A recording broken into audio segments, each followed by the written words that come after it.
It's Friday, October 26, 2022. A lot to talk about today. I'm going to get right into it. As I make this video, markets are currently open. Dow Jones up over 800 points. At one point, it was up 850 points. The NASDAQ currently sitting at about 300 points in the green. I was watching Fox Business earlier, and somebody said markets are a harbinger for the economy, and I said to myself that couldn't be anything farther from the truth, because there is such a detachment between these markets and reality. These markets on Wall Street and Main Street, there is complete separation between the two markets now. So if you believe that the markets are a harbinger to the economy, I completely disagree, and the person on Fox News that said that should know better, because the economy is collapsing while we're watching this melt up in stocks today. Dow Jones, as I said, up over 800 points as I make this video. NASDAQ at, up 300.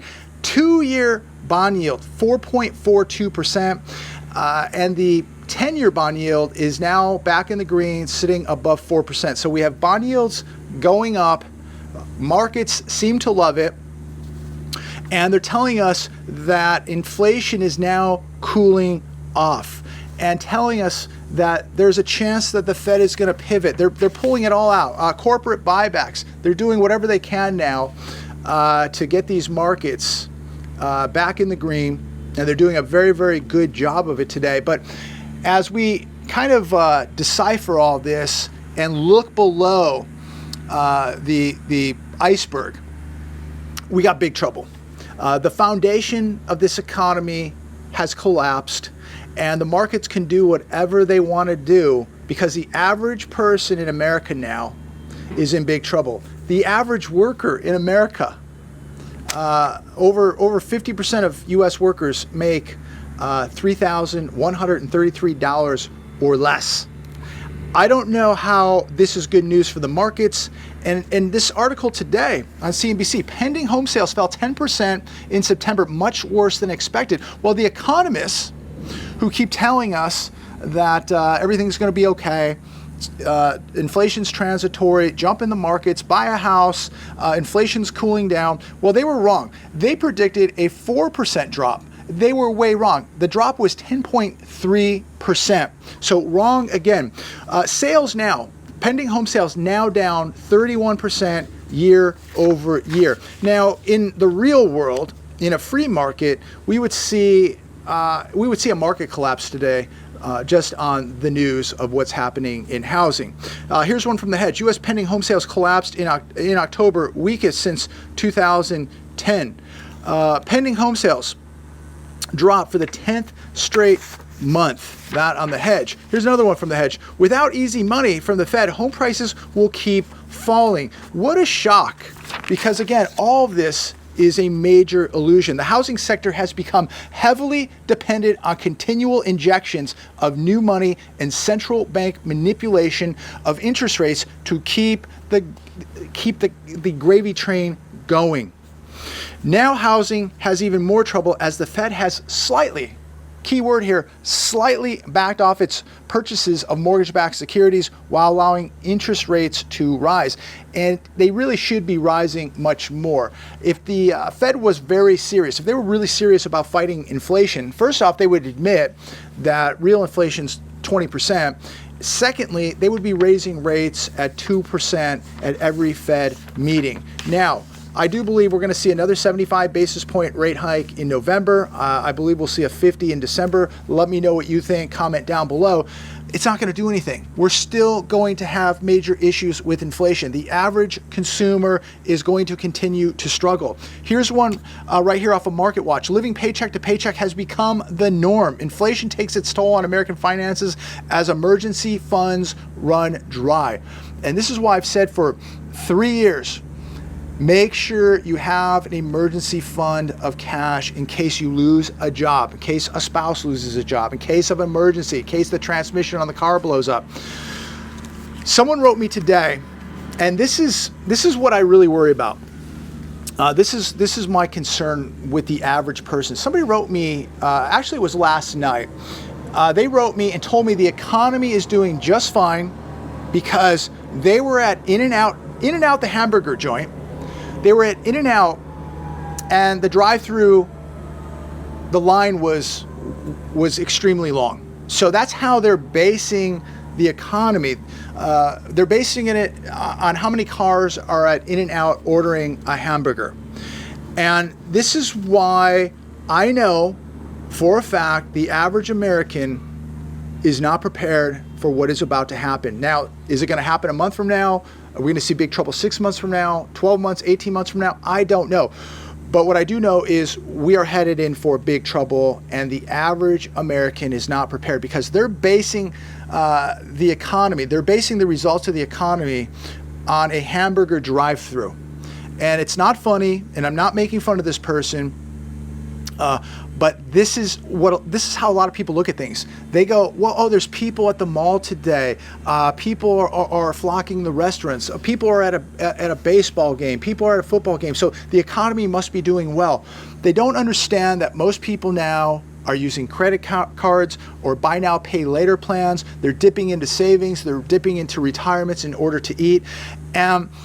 You know, In-N-Out to me, from a 1 to 10 is maybe about a 7 as far as a hamburger, but it's still, I believe you can get a double cheeseburger, fries, and a Coke for around $10, and people are going to flock to it because it's cheap and they make it fresh, and so it's affordable, so people are going there. But we have people here basing the condition, taking a barometer check of the economy by going to In-N-Out and saying it's busy. Paycheck to paycheck in America, now the norm. 63% of Americans live paycheck to paycheck. 65% of employed consumers were living paycheck to paycheck in September 2022.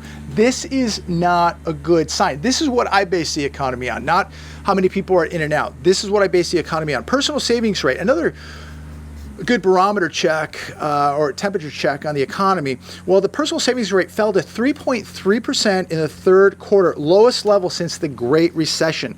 Personal savings hit $6.29 billion in the second quarter of 2022, but that is down from $1.41 trillion in the second quarter of 2019. That is horrific. This right here, this data this is how you get a barometer check or a temperature check of the economy. And I think that these numbers are probably very, very conservative.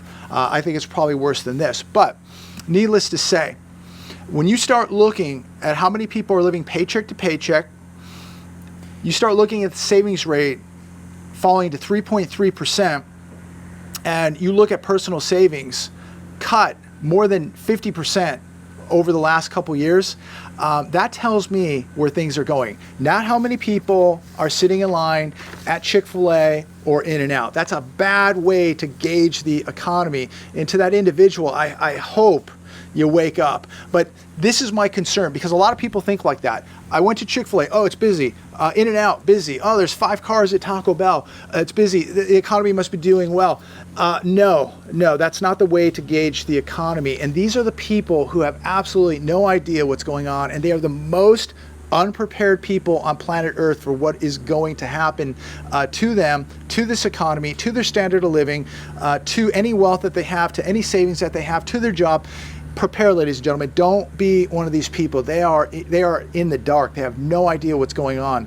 54% of adults say they have stopped or reduced their retirement savings contributions due to inflation, study shows. This on CNBC today. 43% of people have dipped into the retirement savings due to this high inflation. Possible tax implications also that many of these people are unaware of. And I noted this, that there are tax implications for many people dipping into retirement, into the retirement savings. Not all, but you need to, if you're doing this, you need to make sure that if you're doing this, that if there are implications or no implications for taxes, many people doing this are going to have tax implications. And again, this is another reminder of just how bad the economy is. This is another gauge another temperature check, another barometer, another canary in the coal mine of just how bad the economy really is. 54% of adults say they've stopped or reduced their retirement savings contributions due to inflation. And 43% have dipped into the retirement savings. Wow. This also tells us that a lot of people are going to be working into their 80s and 90s in order to eat.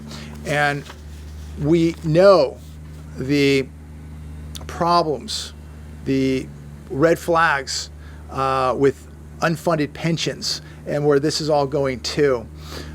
People, I truly do believe, are going to take massive haircuts in their pensions in the future. You know, I was talking to a gentleman yesterday in Orange County, and we were sitting over at Charles Chicken in Costa Mesa, my favorite chicken in the world. Prices have gone up, but it's still more affordable than most places, and I just love a good piece of grilled chicken, healthy, fresh, fantastic. Place has been there in that location for about almost 20 years. And I was talking to the owner yesterday, as I do when I go in, and I asked him, where do you think mortgage rates are going? And he said, mortgage rates are going to go 12, 13% next year. That's what he said with a straight face. And he says his business is just been destroyed. And he's day to day, literally, with his business. Didn't take any help, didn't take any loans from the government. But you look at the prices of chicken, you look at the price now you have to pay for lunch for a piece of fresh chicken. And if you're ever in Costa Mesa, go to Charles Chicken, fantastic place, just a great grilled chicken. But I feel so sorry for people like that who've worked for so many years, every day there, making sure the chicken's done right, and not taking any help from the government. It's just a sad state of affairs looking at the small business owner today. And, you know, you can just see the depression on his face. And now the housing market is next. And what is that going to do to the rest of the economy? You know what it's going to do. It's going to be catastrophic. If you need another indicator, economic indicator where this is all going, look at Amazon the other day, down 20%. Down 40% year to date. Today, they're down around 9-10%. People just are not spending like they were, and they're buying things that they need, not things that they want for the most part. People are now being forced in some ways to control their spending. There's still people out there that will use buy now, pay laters, credit cards. They're gonna live it up all the way to the end. There's no doubt about that. But many people now are realizing that they can't just buy what they want. They're gonna buy food and they're gonna pay the electricity bill before they buy something on Amazon. So again, this is another canary in the coal mine, another gauge where the economy is. Who would have ever thought you would see Amazon down 40% year to date? And here's another gauge today, McDonald's. Earnings beat profit estimate despite growing inflation. Well, of course, because people now are going to eat the cheapest food and they're going to eat at the cheapest places they can. And even McDonald's now, not that I eat there, maybe every once in a while, but I do like their coffee. I do probably have a coffee once a week from McDonald's. But you know, where at one time you could eat for $5, $6, it's now $10, $11, $12. But more people are going to be forced to the McDonald's, to the Taco Bells, to the Del Tacos, to the Jack in the Boxes, eating the cheapest quality food.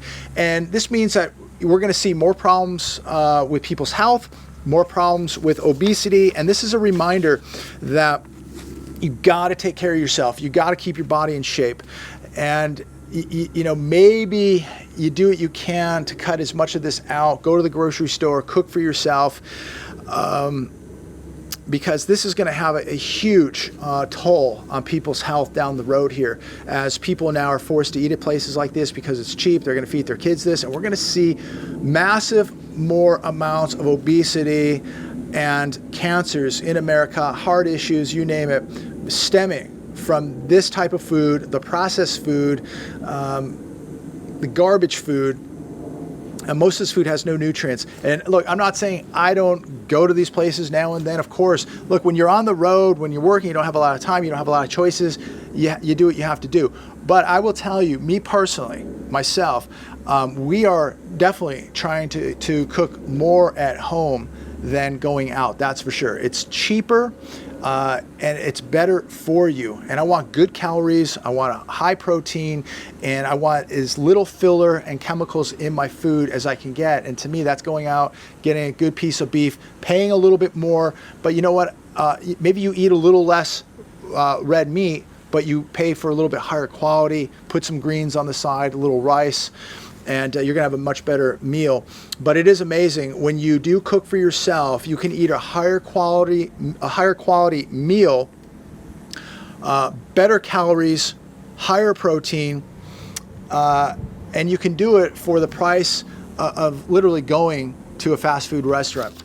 I want to finish with this last article coming from Yahoo Finance. It's titled "Growing Pile of Distressed Debt Signals Coming U.S. Default Wave." Markets up today, Dow Jones up over 800 as I make this video.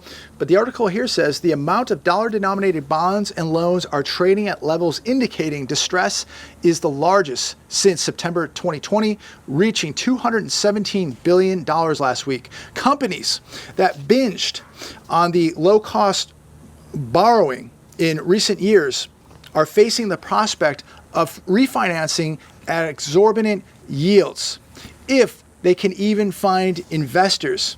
A lot of distressed companies out there, ladies and gentlemen, and many of them are going to be in very, very big trouble as interest rates have gone way up. The cost to borrow money has gone way up, and it's going to continue to go up. I do not see the Fed pivoting this year. And talking to the owner of Charles Chicken yesterday, he doesn't think the Fed's going to even pivot next year. He thinks rates are going to continue to go up, 12 to 13% on mortgage rates, and the Fed does not pivot. What do you think? Will the Fed pivot? Will they be forced to pivot?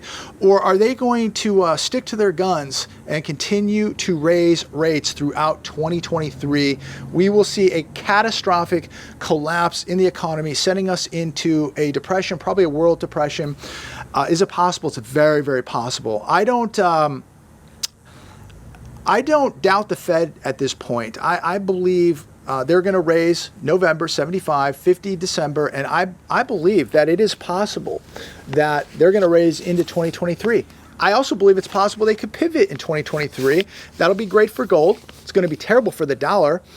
It'll be great for the markets short term, but at the end of the day, when you begin to bring in hyperinflation because of the pivot, because of the money printing, because of the controlled interest rates, you're going to bring in hyperinflation. So it doesn't matter what the markets do. Your money isn't going to buy you anything. So you better be prepared for a pivot. If the Fed doesn't pivot, well, you know, that's going to be probably good for the dollar.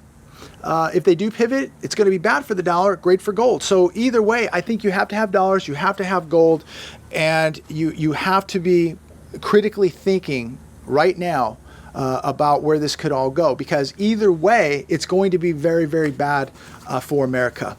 It's either a hyperinflation or a depression. That's where it's going to go. So I would say this weekend, take some time. It's a beautiful, beautiful day out here in Palm Desert. But don't be fooled by the blue skies and the sunshine and the hummingbirds.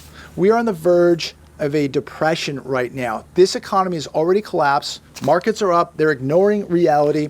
And there are going to be people coming out of the woodwork telling me, see, I was wrong. You were wrong. The markets are fine. They're coming back.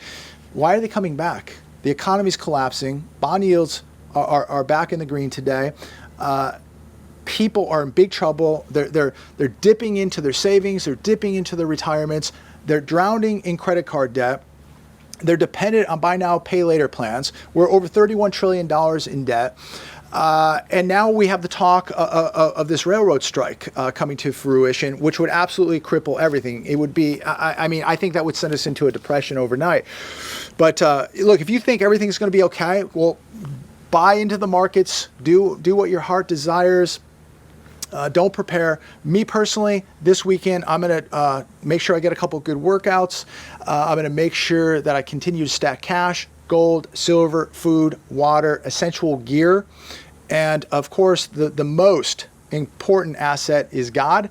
And right below that is security. So make sure you are covering all your bases. Any weak link that you have, take this weekend and strengthen that weak link. If you don't have enough food, go to the store, get some extra canned food, buy some emergency food, go out, get some training in, go out, get your body in better shape, get in better mental shape. There's always something we can be doing to improve as a human being.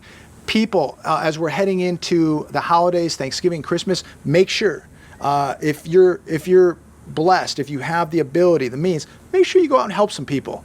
Make sure somebody's eating. Make sure that somebody has a toothbrush. Make sure somebody's dog has a bag of dog food. Let's all do something to help somebody else if we can do it. If you need help, reach out to a church, a food bank, a hotline, and make sure that we're all checking on our friends and our relatives and family members, because there are people going through some real serious problems now because of this economy. We're going to see more suicide, more drug use, more domestic abuse. We're going to see problems. And so make sure that people are okay. Reach out, text them, make a better than a text, forget text. Reach out, call these people and check in and just let them know that you're there for them. Taking your life, doing drugs, hitting booze, this is not going to be the answer. It's not going to save you. These are the demons that are going to take you down during this collapse. And right now, if you have addictions, you need to sort them out and you need to beat them right now. Do not take addictions, any addiction, into this depression, because you are guaranteed to lose. Conquer the demons and the addictions right now, ladies and gentlemen. And this is a perfect weekend to start doing it. God bless all of you. Thanks for watching. Share this video. Make sure you subscribe, and I look forward to talking to you very, very soon.